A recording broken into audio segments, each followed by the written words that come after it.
It's been a long, excruciating winter, but it's officially time, baseball fans. We're back. Opening day is finally upon us once again, so what better time than now to drop my predictions for the 2025 season? Standings, awards, playoff picture, and of course the World Series champion. Stick with me and I'll go over it all. As my prelude to opening day, here is from the Bullpen's 2025 MLB season predictions. Starting with the AL East, in 5th place I have the Tampa Bay Rays.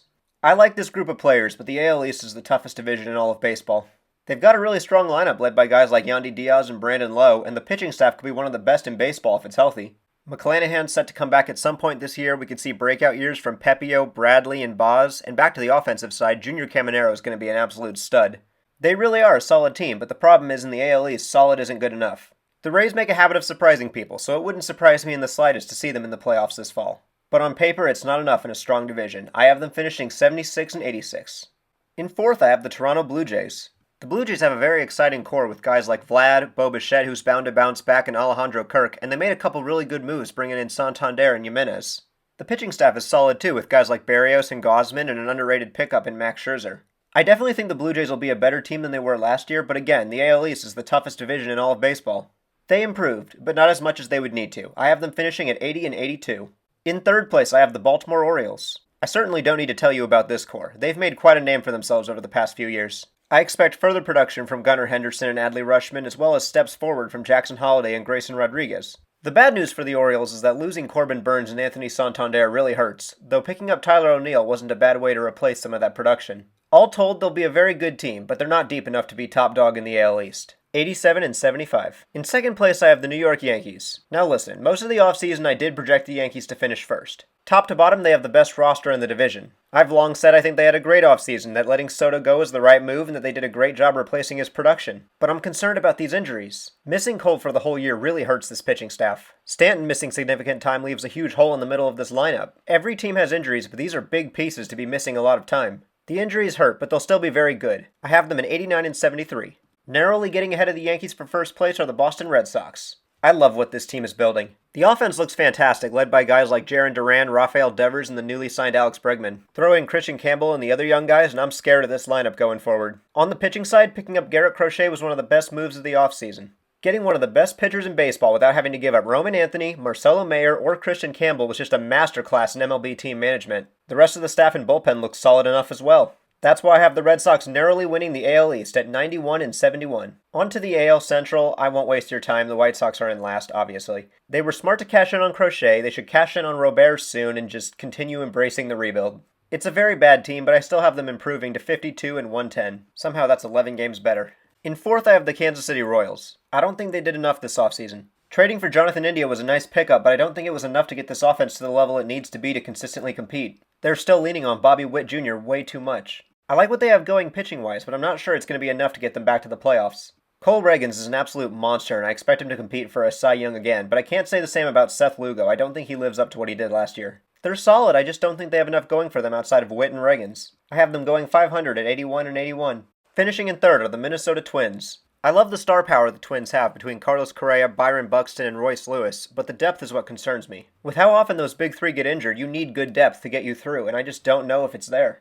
The three-headed monster of Pablo Lopez, Joe Ryan, and Bailey Ober does get me excited, though. Pair that with a good bullpen, and this pitching staff does have potential. It's just that after such a disappointing end of the season last year, they didn't really do anything to improve the team over the offseason. That's why I have them about where they were last year, finishing 83 and 79. In 2nd place, I have the Cleveland Guardians. Cleveland might make me regret not putting them in first place, but I'm going with it. Offensively, I'm just not completely convinced about this team. Ramirez is obviously great, that goes without saying, but what's beyond that? Admittedly, I'm a bit concerned about the infield beyond Ramirez and the outfield beyond Steven Kwan. It's not a bad lineup, but it lacks the firepower I'd rather see. The pitching side is what'll carry this team. They have a very strong starting rotation with a lot of upside, along with having perhaps the best bullpen in all of Major League Baseball. The pitching staff is good enough to win them a lot of games almost completely on its own, and Jose Ramirez and Steven Kwan are still good enough to get you some wins, but I'm just not sure there's enough firepower to win this division. In the end, I have them at a respectable 85 and 77. And that means your AL Central champs are the Detroit Tigers. This is another team led by an incredible pitching staff. They made the playoffs last year on a combination of Tarek Skubal and pitching chaos, as A.J. Hinch called it. This time they're running it back with Skubal and the elite arsenal of relievers, but they've also added top prospect Jackson Jobe and gotten Jack Flaherty back. The top-end talent is fantastic, and they've got the depth to figure out the rest. The offensive side is less of a sure thing, but Riley Green is a stud, they're loaded with young infield talent, and bringing in Gleyber Torres can't hurt. In a competitive AL Central, I have the Tigers coming out on top at 87 and 75.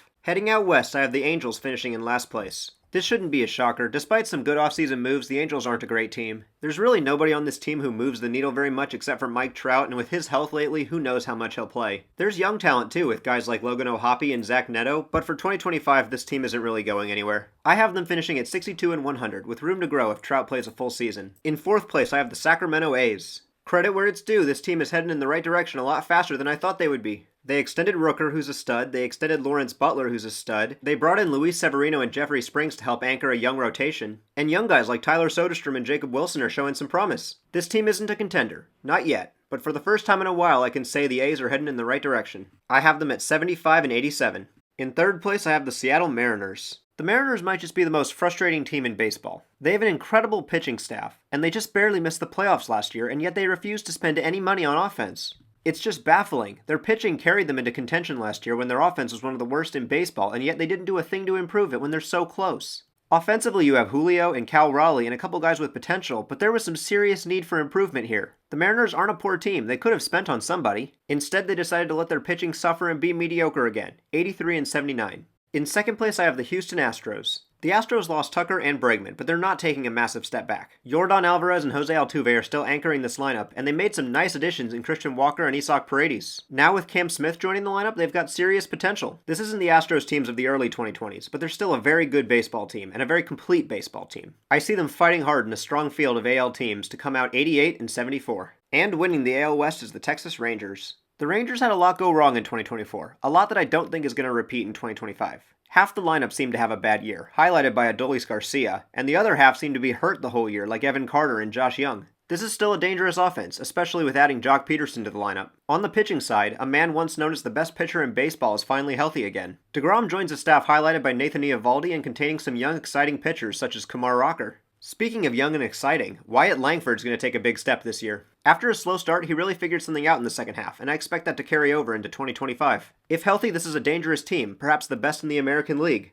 93 and 69. On to the NL East, in last place is the Miami Marlins. After a 2023 playoff berth, the Marlins' fall from grace was swift and cruel. There are reasons to be optimistic. Sandy Alcantara is back, and they have a great young pitching staff that looks to have a bright future. On offense, Otto Lopez is a stud, and they have some interesting young bats to work with. That said, there's not a lot of immediate talent here. It's going to be a long year in Miami. I have them at 58 and 104. In fourth place, I have the Washington Nationals. Put them in the same bucket as the A's. They're heading in the right direction, but they're not there yet. James Wood and Dylan Cruz are two of the most exciting young outfielders in all of baseball. Pair that with exciting young players like Luis Garcia, CJ Abrams, and Jacob Young, and you've got a lot of promise in DC. The pitching side is a little more suspect, especially without Josiah Gray, but there's still talent there, especially if Mackenzie Gore breaks out. All told, I'm excited for the future of this team. Did I mention they have the first overall pick this year too? The future is bright, but it's not here yet. For 2025, 74 and 88. In third place, I have the New York Mets. Juan Soto is an absolute game changer. Let's get that absolutely straight. This is an incredible signing that's going to change the Mets franchise history. Pair him with Lindor, Alonso, Nimmo, Vientos. You've got a very talented lineup on your hands.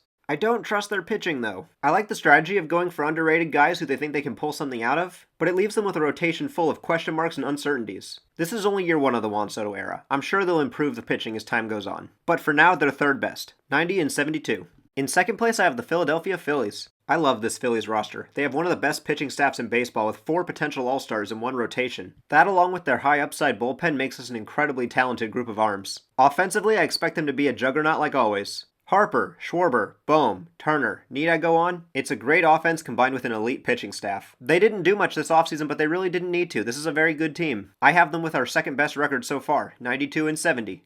That means your NL East champs are the Atlanta Braves. I will happily make the case that Atlanta is the second best team in baseball. They had almost everything go wrong last year that could have gone wrong, and they still won 89 games. Acuna got hurt, Strider missed the season, and the regulars that weren't hurt seemed to have down years all at the same time. Chris Sale was about all that went right for the Braves last year, but boy was he a great find. He'll headline an elite rotation with Strider, Schwellenbach, and Lopez. The offense is sure to bounce back in a big way too. Olsen, Albies, and Riley are primed for bounce backs. They added Profar in free agency, and don't forget, Acuna's coming back. Don't sleep on this team. They're coming back this year. I have them finishing at 94 and 68. Moving on to the NL Central, in last place I have the St. Louis Cardinals. The Cardinals have fallen on some tough times, and I expect that to continue in 2025. There's some promise offensively. Wilson Contreras, Lars Newbar, and Brendan Donovan are very good. Ivan Herrera and Mason Wynn are exciting too. The pitching side I'm more worried about. Sonny Gray's the only guy you can really count on, and he's getting older. They have some really solid pitching prospects. Brighter days are ahead, but they aren't going to come yet. 2025 should be about letting the kids play and maybe unloading some of your veterans at the deadline. 75 and 87. In fourth, I have the Cincinnati Reds. Elly De La Cruz is awesome, but I'm not as high on the rest of this roster as some are. The middle infield is awesome with De La Cruz and Matt McLain, but the offense has a lot of holes otherwise. I'm really not sold on guys like Steer, Candelario, Fraley, and Hayes. It's a similar story on the pitching side. I love Hunter Green, but there's some big question marks after that. Lodolo has shown promise, but not much consistency. And Brady Singer is in for a rude awakening going from Kauffman Stadium to Great American Ballpark. I like Rhett Lauder, but he's far from established at the major league level. All told, it's a team with a lot of potential, but a lot of question marks. They could very well win 87 games, but as the roster looks right now, I'm calling 77 and 85. In third place, I have the National League Mariners, aka the Pirates. Yeah, I'm not kidding, these two may as well be run by the same GM. Paul Skeens is amazing, and with Mitch Keller, Jared Jones, and a glut of young pitching prospects, they have one of the best future rotations in baseball. How fitting, then, that like the Mariners, they have no offense and did almost nothing to improve it over the offseason. I'm optimistic for guys like O'Neal Cruz, Brian Reynolds, and even a Ke'Bryan Hayes bounce back. Spencer Horwitz was an underrated trade pickup, too. But how, with a rotation like that, is your biggest free agent signing Tommy Pham? If they hit a little, they could win the division. But they won't, 78 and 84. In second place, I have the Milwaukee Brewers. Last year, I picked the Brewers to finish in last, and naturally that aged completely horribly. I'm not doing that again, but I'm not giving them the win either. I love Churio, Yelich, Contreras, and the young core that this lineup is built around. The pitching isn't bad either, but there are just still some holes on this roster. You can only trade your best players away so many years in a row before it catches up to you. I'm prepared to look stupid again, but for now, 83 and 79. And the winner of the most mediocre division in baseball is the Chicago Cubs. I'm buying into the hype.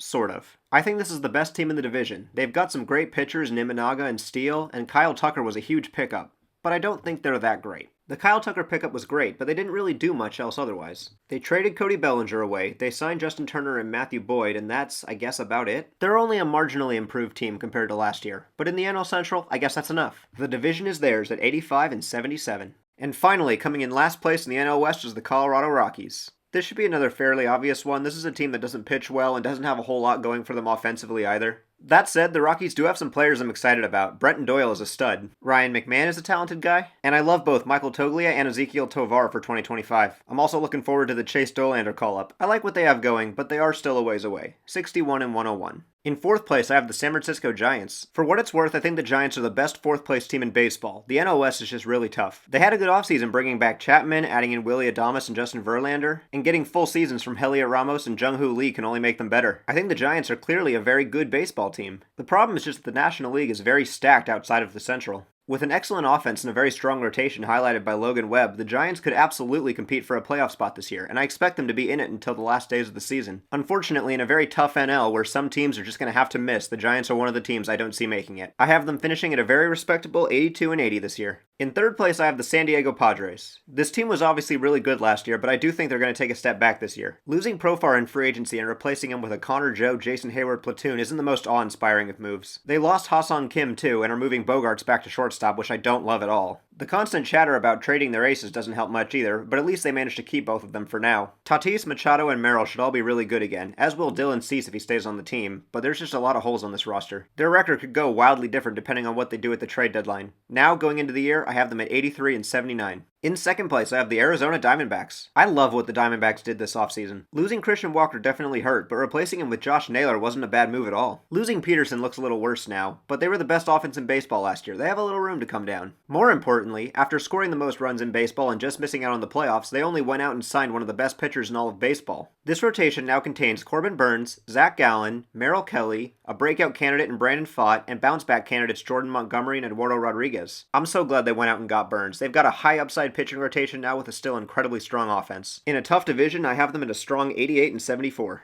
And first place is, of course, the Dodgers. I mean, how could it not be? The reigning world champions are still the best team in baseball. They were last year, and they only got better over the offseason. Take last year's roster and add in Roki Sasaki, Blake Snell, some elite relievers, Michael Conforto, oh yeah, and at some point this year, Ohtani will be able to pitch again. It's both the deepest and most star-studded roster in all of baseball. That's why there's absolutely no doubt in my mind the Dodgers will win the NL West. Given how competitive the National League is, I'll go on the more conservative side with their record and say 98-64. Heading into October, this low-resolution graphic shows you about how my playoff picture shakes out. With no dominant AL team, I have the Rangers sneaking into the 1 seed, while the Yankees, Astros, and Orioles take the wild cards. First team out is the Guardians, who just managed to miss by 2 games. On the NL side, the Dodgers take the 1 seed, the Braves earn themselves a bye in a close NL East, and then the wild cards are the Mets, the Phillies, and the Diamondbacks. First teams out are the Brewers and the Padres, who both missed by a couple games. As for who comes out on top, we'll get to that in a minute, but first I want to go through a few of the big awards. For my AL Rookie of the Year, I have Christian Campbell of the Red Sox. Once I heard he was making the opening day roster, I knew he was going to be my pick. This kid is super talented, he's a great hitter, and he's got a ton of upward momentum coming off of last year. It looks like he's going to be getting everyday opportunities right away, so I expect him to take advantage of this and end up winning the Rookie of the Year. On the NL side, I have Dylan Cruz of the Washington Nationals. Cruz was fighting with Paul Skeens for the number 1 spot in 2023, which shows you just how talented this guy is. He got a little taste of the majors last year, but as a starting outfielder this year, I expect him to run with the opportunity and win the National League Rookie of the Year. For the AL Cy Young Award, I had to go with Scuba winning another one. I just don't see anybody taking him down this year. Crochet might be the most likely candidate, but he hasn't proven that he can put up the volume yet. DeGrom certainly has the talent to do it, but who knows how he'll bounce back from a tough surgery like Tommy John.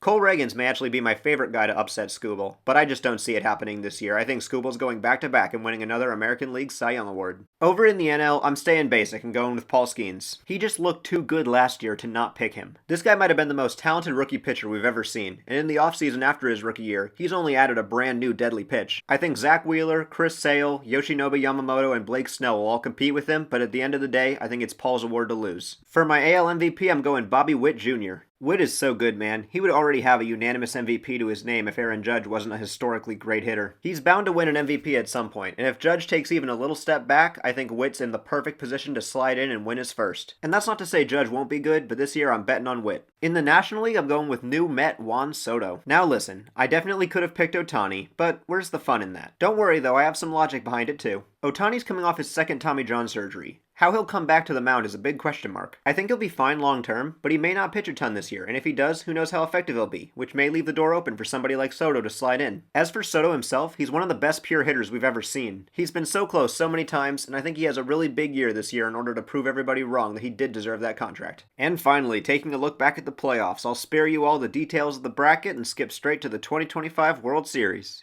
From the AL side, I'm going with the Texas Rangers, and from the NL side, I'm going with the Atlanta Braves. I think the Rangers go out and prove to the world that their run to the World Series in 2023 wasn't a fluke. With a healthy roster and steps forward from the young guys, I think they roll through the American League playoffs to find themselves in the Fall Classic once again. As for the Braves, I think their string of disappointing first-round exits is going to end this year. Once they get going, they're an almost unstoppable force as long as they're healthy. I think their strong rotation carries them through the playoffs while their offense provides plenty of support. Just for fun, we'll say the Dodgers get caught up in a World Series hangover and don't make it back. Stranger things have happened. As for the series itself, it would be an incredibly entertaining one to watch. Corey Seager, Wyatt Langford, Jacob deGrom, and more on the Rangers side, facing up against Acuna, Sale, Strider, Riley, and more on the Braves side. I expect a lot of energy, a lot of big swings and home runs, and just imagine a vintage Chris Sale versus Jacob deGrom playoff duel. I'd die for that. In the end, I think these two teams match up very well against each other, pushing the series to 6 or 7 games, but at the end of the day, I do think there's one that has the advantage. Both teams hit like crazy, but in the playoffs, the most important thing you can have is a couple of really dominant starting pitchers. On the backs of Sale, Strider, and Schwellenbach, I have the Atlanta Braves coming out on top as your 2025 World Series champions, cementing them as a dominant team of the early 2020s and the legal owners of the state of Texas. But what are your takes? Who's your World Series champion? Make sure to let me know down below, and as always, subscribe for more baseball content going on all season. It's going to be a fun 2025, guys.